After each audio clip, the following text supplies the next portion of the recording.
What's up, YouTube? I'm just tapping in, family. Check it out, man. I need you guys to do me a favor, okay? We're going to do a little activity together, okay? I need you to go over your portfolio, all right? I need you to look at your portfolio and, if you can, identify plays that are up, plays that you are in profit in, okay? This is part of the exercise. So in profit means, for example, you bought a stock that's at $12. You bought it at 12. It is now 14. Okay, so you up $2 per share in that example. Okay, anytime you're up in your play, that means you're in profit. All right. So with that being said, guys, I need you to look, and then after you identify whether or not you're in profit, then I need you to ask yourself this question: is this a long-term play for me, or is this a short-term play for me? Long-term means you plan on holding it 1 to 3 years minimum. Okay, 1 to 3 years minimum. Okay, that's what long-term would be. You can obviously hold longer, 5 years, 10 years, so on and so forth. Okay, but not to get caught up in the minute. 1 to 3 years is what I'm looking for you to determine if you are holding that play for. If you know you're not holding it for the next 1 to 3 years, then you need to consider it as a swing trade or shorter term hold, which is a-okay. All right, this is a-okay to do. Some plays you just get in because for the time being. So for instance, a few plays, BBIG is a play, short term may run up. Okay, Redbox, a play, short term may run up. AMC, coming up in the near term, the next 2 or 3 weeks, may potentially run up. You don't got to hold those long term, but you can always have plays that you can hold for the short term and see it as such. Okay, so that's one of the differences. Okay, when you are doing this exercise though, identify clearly for yourself what's my long-term plays and what are my short-term plays, what are my swing trades that are inside of my portfolio. Okay, now listen, if you have any short-term plays and or potential swing trades that you are currently up in, okay, at some point you need to consider locking in profits. To lock in profits mean you have to sell those stocks. You have to sell shares of those stocks you hold. So if you have 100 shares, you might sell 50 shares and hold on to 50.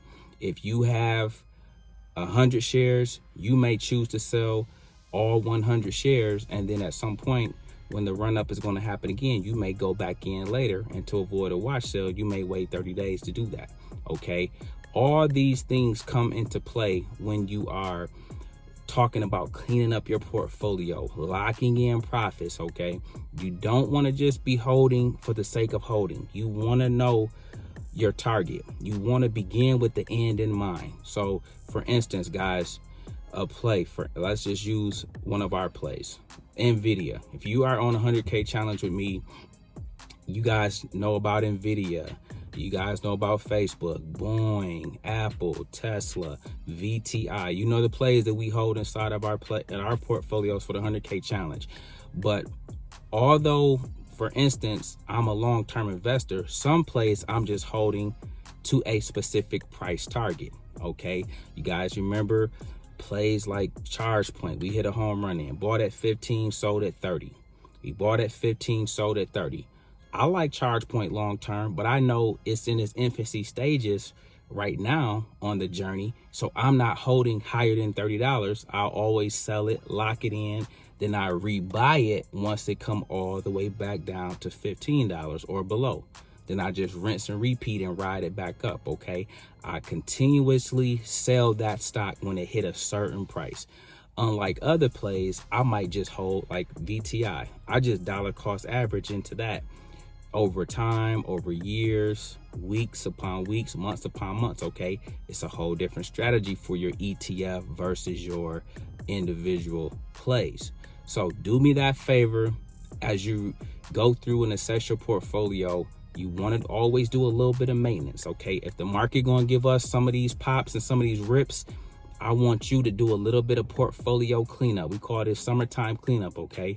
As we get ready to head into June, I want you to see if there's a play you can lock in profits and then potentially get back in it at a better, lower price if and when it comes back down, because you're in a bear market, guys. So you will continuously see the stock market go down a lot throughout this year, okay? It will have points and times that go up. We talked about that. But you will have frequent times where it continuously comes down, make new all-time lows, looks doom and gloom. But that's not how we look at it as investors. We look at it as an opportunity to buy low, ride it back up, get our money, get in and get out, okay? Do me that favor. Do not run from words like take profit and sell, okay? They one and the same. You want to lock in profit or take profit on plays, especially if they're not your long-term plays. You want to lock in some of those gains, okay? One, to reward yourself. Job well done. Many of you that's rocking with me, you're crushing it. And we dominate bear markets, recessions, and corrections, okay? So my hat's off to you. But at some point, you gotta reward yourself and tell your own self, job well done. I'ma love on you. I'ma celebrate you. I'ma uplift you every single day. But you gotta lock it in too, okay? And matter of fact, I'll show my portfolio. I'll show you my limit sell order, so you know, okay, Chris sold this stock, or he will sell this stock when it gets to this price. So for instance, I'm gonna buy Tesla at 680 and below. But guys, guess what? I'm gonna sell Tesla when it gets back to 11 and 1200, okay? And I'm gonna keep rinsing and repeating that process with that stock, no matter how many times it does it this year in 2022. Does that make sense? Yep, Tesla long-term hold, but I got a certain amount of shares allocated for it to be bought at 600 and sold at 1200, okay? So do me that favor, guys, and make sure you do a little bit of cleanup inside of your portfolio on this journey, all right? It's okay to lock in profits. It's okay to pat yourself on the back. And then remember what you have distinguished to be long-term plays versus short-term plays, okay?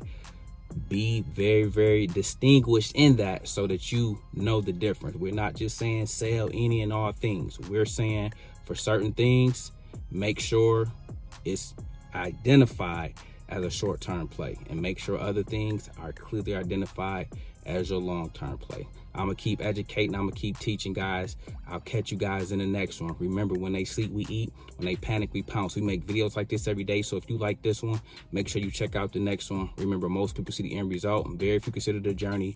Do me a favor.